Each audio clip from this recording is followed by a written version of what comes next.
Сүүлийн жилүүдэд манай малчид нь бууцандаа ногоон төчээр тарихыг санагдчихж байгаа хэрэгжүүлж байна. Хамгийн гол нь бууцаа сайхан сэрүүл хэрэгтэй нэгдүгээр. Сайхан сэрүүлээд тэгшилчин.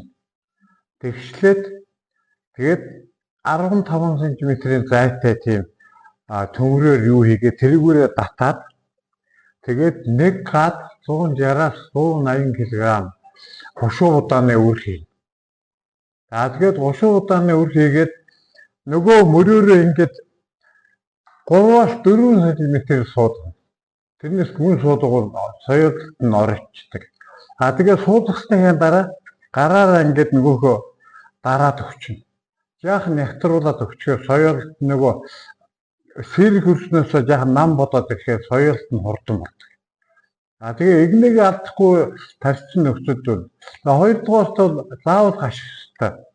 Гашихтаа төмөр шин хэрэглээд тэгээд одоо энэ хятадын торыг хэрэглэж болно.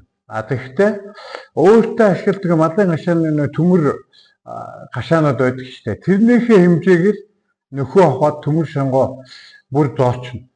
Тэгээд дараа нь нөгөө өв хавар мал одоодохтаа зүгээр нөгөө малынхаа төмөр хашлгыг тавиад яаж ерөөс авахгүй байх жил удаа ашиглчихад тэгээд төмөр шонгоо бол жаахан гүн ухаад бетондод суурилчуд айгүй сайн мал зэргүүгээд унагчдгүй аль талд нь ашиглах боломжтой.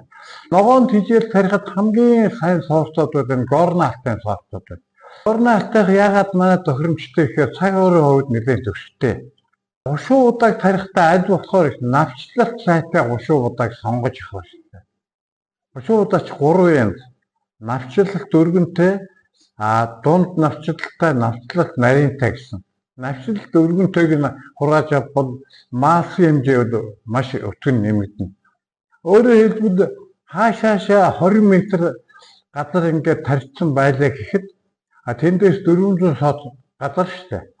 Тэндээс ойролцоогоор 5-аас 6 тонн ногоон тижэл хурааж болно.